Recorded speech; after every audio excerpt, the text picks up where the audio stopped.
Assembly స్పీకర్కు సడన్గా ఎందుకు ఢిల్లీ పిలుపు వచ్చింది? ఆయన కూడా ఊహించని విధంగా ఒకసారి వచ్చి కలవండని రాహుల్ గాంధీ ఎందుకు పిలిచారు? క్యాజువల్గానే రమ్మన్నారా లేక ప్రత్యేక కారణాలున్నాయా?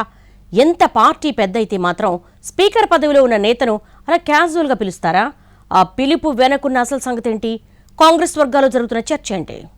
కాంగ్రెస్ అగ్రనేత రాహుల్ గాంధీ తెలంగాణ టూర్ చర్చనీయాంశంగా మారింది. ఇప్పటికీ చాలాసార్లు ఆయన రాష్ట్రానికి వచ్చినా ఈసారి ట్రిప్ గురించి మాత్రం కాంగ్రెస్ వర్గాల్లోనే కాస్త డిఫరెంట్గా మాట్లాడుకుంటున్నారు. తాజాగా వికారాబాద్లో పర్యటించిన రాహుల్ స్థానిక ఎమ్మెల్యే శాసనసభ స్పీకర్ గడ్డం ప్రసాద్ కుమార్ను ఢిల్లీ వచ్చి కలవమని చెప్పారట. దీని చుట్టూనే ఇప్పుడు కాంగ్రెస్ వర్గాల్లో రకరకాల ప్రశ్నలు ఉదయిస్తున్నాయి, అనుమానాలు రేగుతున్నాయి.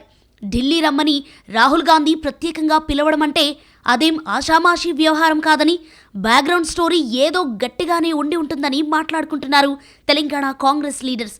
వికారాబాద్ జిల్లా అనంతగిరిలో ఏపీ తెలంగాణ డీసీసీ అధ్యక్షులకు ప్రత్యేక శిక్షణా తరగతులు నిర్వహించారు.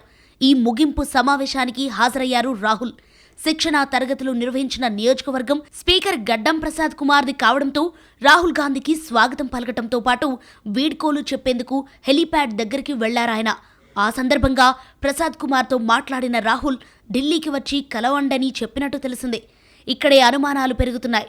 పార్టీ మారిన ఎమ్మెల్యేల అనర్హత పిటిషన్పై విచారణ కొనసాగుతున్న క్రమంలో ఏదైనా స్పెషల్ డిస్కషన్ కోసం పిలిచి ఉంటారా అన్నది పార్టీలోని ఎక్కువ మంది డౌట్. దీంతో పాటు కేబినెట్లో 2 మంత్రి పదవులు ఖాళీగా ఉన్నాయి.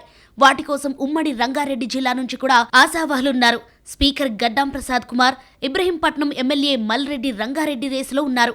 గతంలో విస్తరణ జరిగినప్పుడు అధిష్టానానికి లేఖ రాశారు ప్రసాద్ కుమార్. కానీ అప్పుడు జాబితాలో ఆశించిన 2 పేర్లు లేవు. అయితే ఇప్పుడు రాహుల్ గాంధీ స్వయంగా ఢిల్లీ వచ్చి కలవమని చెప్పడంతో మళ్లీ ఆశలు చిగురించినట్లు అయింది. అయితే అది మంత్రివర్గంలో చోటు కోసమా లేక అనర్హత పిటిషన్ విచారణ కొలిక్కి వచ్చిన క్రమంలో ఆ విషయాన్ని మాట్లాడేందుకు పిలిచారా అన్నది ఆసక్తికరంగా మారింది.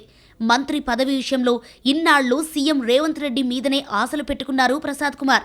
ఈ పరిస్థితుల్లో ఢిల్లీ రమ్మని రాహుల్ పిలవటం వెనుక మతలబేంటన్న చర్చలు జోరుగా నడుస్తున్నాయి కాంగ్రెస్ వర్గాల్లో.